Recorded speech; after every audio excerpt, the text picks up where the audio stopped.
Bonjour à tous, c'est Étienne de Villers Software. Dans cette vidéo, je vais vous apprendre à créer votre propre logiciel sans avoir de connaissances particulières en informatique. Pour ce faire, nous allons utiliser l'outil Softwarezator. C'est un logiciel qui va vous permettre de développer des applications rapidement sans avoir à connaître un langage informatique particulier. Dans cette vidéo, je vais vous apprendre à créer un logiciel vous permettant de faire un simple calcul tel qu'une addition par exemple. Donc pour commencer, nous allons créer un nouveau projet. Un logiciel avec des fenêtres, en particulier une fenêtre vide. On choisit le nom du projet, son emplacement et on termine. Voilà, le projet est créé. On a ici dans l'explorateur de solutions toute l'arborescence du projet. Et nous avons par défaut ouvert la fenêtre principale du logiciel. On va commencer par insérer une zone de saisie numérique.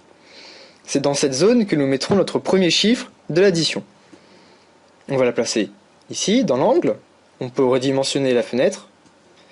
Et puis on peut ajouter une seconde zone qui nous permettra de mettre le deuxième chiffre. Voilà. Et enfin, on va ajouter un bouton qu'on va déplacer et redimensionner et qui nous permettra de faire notre fameux calcul. Ensuite, le but du jeu ici, c'est de récupérer la valeur de cette zone-là et de celle-ci, d'additionner les deux et de l'afficher lorsque l'on clique sur le bouton. Donc pour commencer, ici, maintenant qu'on a fait l'interface, on va devoir passer aux fonctions. Pour cela, on va sélectionner notre bouton et on va faire en sorte qu'une fonction va s'exécuter lorsque l'on va cliquer sur ce bouton. Donc pour cela, on va en bas et on clique sur « Lier le contrôle à une fonction ». On choisit l'événement clic qui s'exécute lorsque l'utilisateur va cliquer sur le bouton. On entre le nom de la fonction et on termine. Voilà, on est passé dans l'éditeur de fonctions. Vous voyez ici en bas, on a les deux éditeurs. Dans cet éditeur, on va pouvoir ajouter ce qu'on appelle des actions. Donc une action, ça peut être par exemple faire un calcul, afficher un message, créer un fichier, se connecter à une base de données, et d'autres choses comme ça. Softwarezator 2012 possède environ 350 actions différentes. Ici, nous allons commencer par récupérer le contenu de ces deux zones-là. Pour ce faire, nous allons devoir créer deux variables. Nous allons dans l'onglet Projet, Gestionnaire de variables, et on choisit notre projet. Alors d'abord, à quoi sert une variable ? Une variable, ça va nous permettre de conserver en mémoire des données temporairement qui nous sont importantes durant l'exécution de notre logiciel. Alors ces données, ça peut être du texte, des nombres, des images, des fichiers, tout ce que vous voulez en fait. Donc on va ici créer deux variables qui va s'appeler nombre A, qu'une variable qui va s'appeler nombre B, et je vais même rajouter une troisième variable qui va s'appeler résultat du calcul.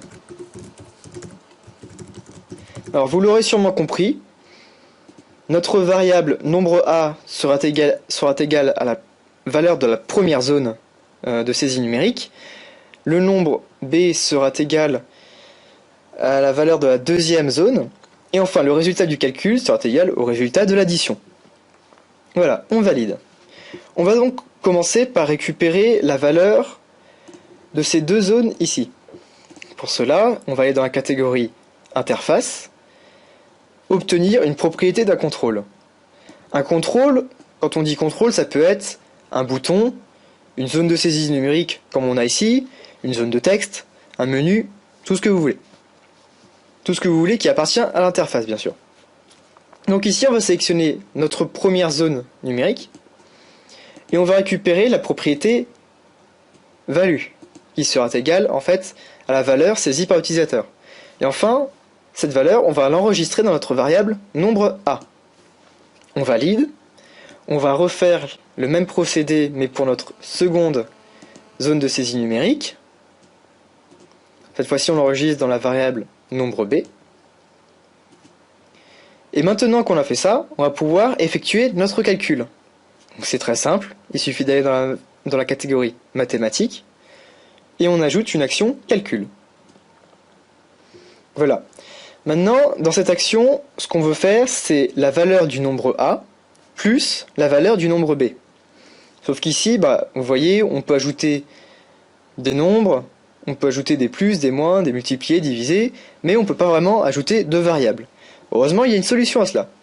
Il vous suffit de cliquer sur le petit bouton à côté de l'éditeur, et vous allez pouvoir sélectionner une variable, nombre A, et voilà, une syntaxe s'ajoute à votre éditeur.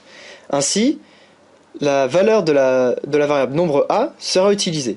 Maintenant, il suffit de faire plus la valeur du nombre B, et voilà, l'addition est effectuée. Il n'y a plus qu'à enregistrer ce résultat dans la variable résultat du calcul.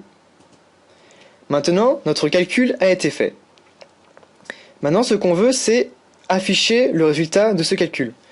Alors, il y a plusieurs méthodes. Vous pouvez soit, par exemple, ajouter un texte dans la fenêtre et faire en sorte que le calcul s'affiche dedans, ou alors, tout simplement, ce qu'on va faire ici, afficher le résultat dans un message qui apparaîtra à l'écran.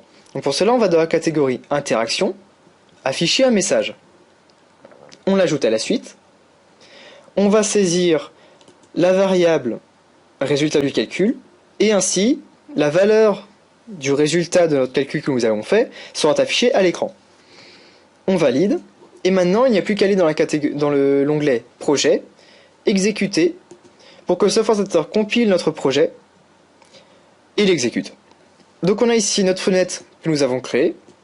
On va pouvoir mettre deux valeurs, par exemple 12 plus 2.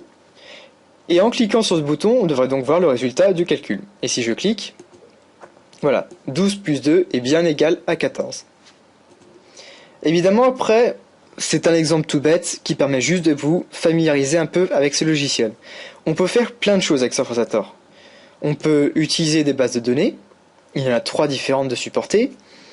On peut se connecter à des serveurs. On peut manier beaucoup de données, créer des diagrammes, utiliser des fichiers Excel. Bref, vous pouvez vraiment créer votre propre logiciel. À partir du moment où, évidemment, il ne faut pas chercher à créer quelque chose tel que PowerPoint avec ce logiciel-là. Ça ne sera pas possible, évidemment, mais vous pouvez faire, par exemple, un logiciel de gestion de clientèle ou des outils qui vous seraient à une utilisation personnelle vous permettant, par exemple, de gérer votre ordinateur. C'est un exemple comme d'autres. Vous pouvez faire absolument beaucoup de choses avec cet outil. Voilà, j'espère que cette vidéo vous a plu, que ça vous a familiarisé avec ce logiciel, et merci d'avoir regardé.